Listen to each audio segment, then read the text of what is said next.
Here are 14 tips and tricks you may have missed in Baldur's Gate 3 that will honestly change the way you play the game. Starting out with tip number 5. No, I'm kidding. We're starting with tip number 1. So you know how some NPCs die during the cutscenes in Baldur's Gate 3? Well, it turns out that you can actually interrupt many of the cutscenes before a character gets attacked in order to save them. In fact, some situations can play out quite differently. Notice this button on the bottom left that lets you interrupt the cutscene by attacking immediately. Sometimes you can even save characters using this feature if they're not already scripted to die. Normally, if you don't interrupt this particular cutscene, you'll be locked outside of the monastery with an impossible to lockpick door. But if you do, the door will be wide open and you'll be able to enter. Number 2. You might have missed that you can actually trade with anybody in Baldur's Gate 3. They don't even need to be a trader. Now, the reason this is really useful is because you can buy the NPC's quest rewards without even doing their quest. Or even if you fail their quest, you can still just go ahead and buy the quest reward for gold.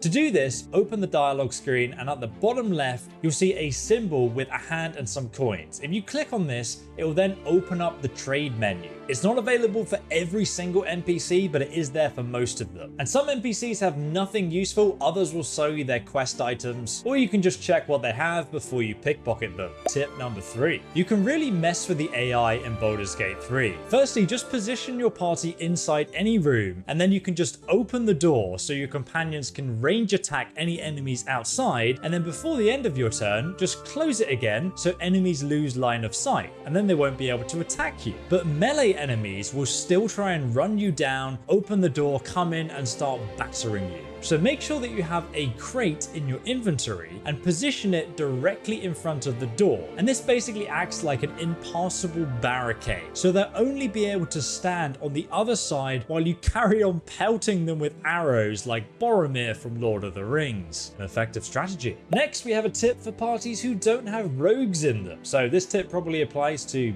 absolutely nobody. So if you're playing a barbarian who, let's be honest, has the dexterity of a goldfish and you want to unlock a treasure chest without destroying the loot within, this is what you can do. Just pick it up, take it with you to any cliff in the game, and simply then throw it off, or if you're rather weak, you can just use the push ability after throwing the chest on the ground to yeet it off the cliff. The chest will break and its contents will scatter over the floor below, and you can just go and pick it up. Now, there's an even cooler gameplay mechanic than this, so let's talk about tip number 5. Most people don't realize this, but you can actually get unlimited healing during combat. Obviously, everyone knows that you can just drink a health potion normally, but it costs you an action to do this, which means you can't attack. But what you can do is use both your own and your companion's bonus actions to throw a healing potion, and it's even more effective since the healing potion will smash on the ground and heal everyone in a small area. So if you group multiple companions together,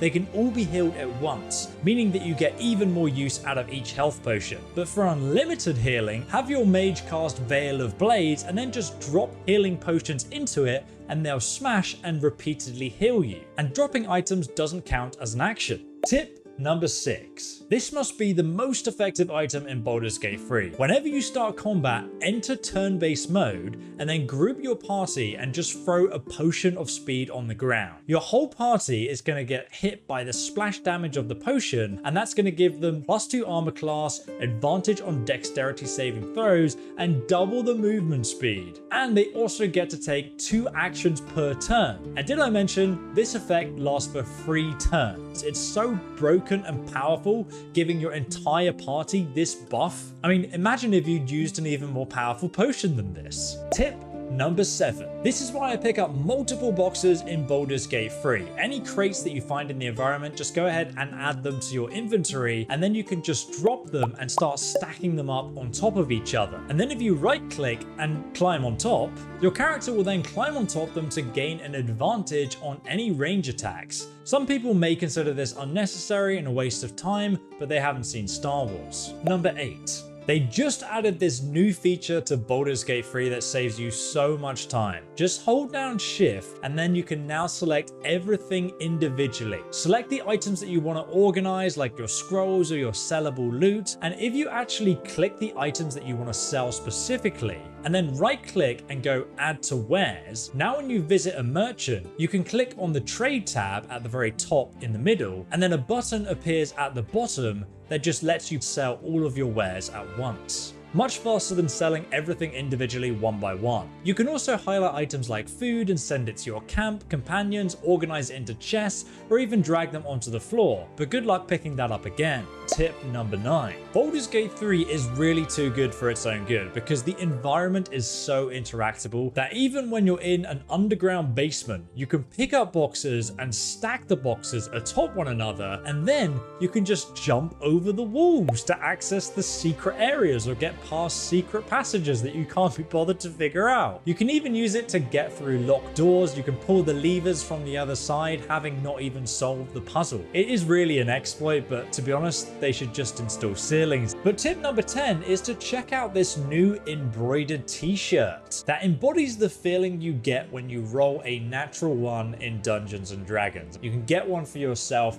if you go to the link in the description below. But now we actually do have tip number 10. So this may sound unintuitive, but you can actually give your characters free stat boosts by equipping items that they'll actually never use. For example, Gale, who is a human, gets +2 to his armor class from just holding a shield. He doesn't even need to be using the shield. He's just going to be using his staff and casting spells normally, but in the other hand, he'll be holding a shield, making him even more survivable. Another example is this dagger, which lets you crit on a 19 and 20. But this isn't just for using the dagger, it also applies to spells and archery if your character is just holding the dagger. So make sure you read item effects and think, would this be useful to a character who would never normally wear it? Next up, we have tip number 11. So you know how Baldur's Gate 3 has turn-based combat? What if I told you that you can kill enemies without even taking any actions on your turn? You see, it's actually possible to drop items from your inventory during combat without it costing an action. So all you need to do is get your wizard to cast a spell like Cloud of Daggers, or just throw a flask of Alchemist Fire to make a burning area on the ground. And then you can literally use all the wine and beer that you've found up until this point and just drop it onto the fire so it explodes, dealing even more damage to enemies. You can even drop oil barrels and powder kegs onto it as well for ridiculous damage. You can quite literally kill enemies before they've even had a turn in combat.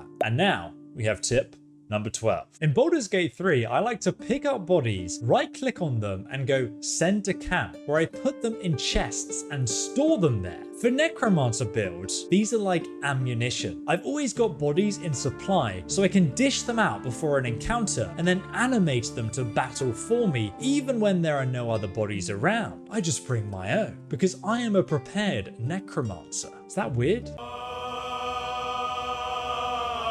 Next we have tip number 60. No, I'm only joking. It's tip number 13. I found the biggest weakness in Baldur's Gate 3. After getting really annoyed by this necromancer, he kept reanimating the undead. I'd had enough of it. This time, after I killed an enemy, I just picked up the body and I put it in my pocket. And by doing that, the enemy could no longer reanimate the body. Outplayed. Absolutely outplayed. But 14 tips and tricks for Baldur's Gate 3 really isn't enough. There's so many more things you could do in this game. It's just crazy. So I'm going to link my other video over here with even more secrets and things you can explore. Thank you for watching. I will see you there. Out of context, this sounds very strange. Why I store bodies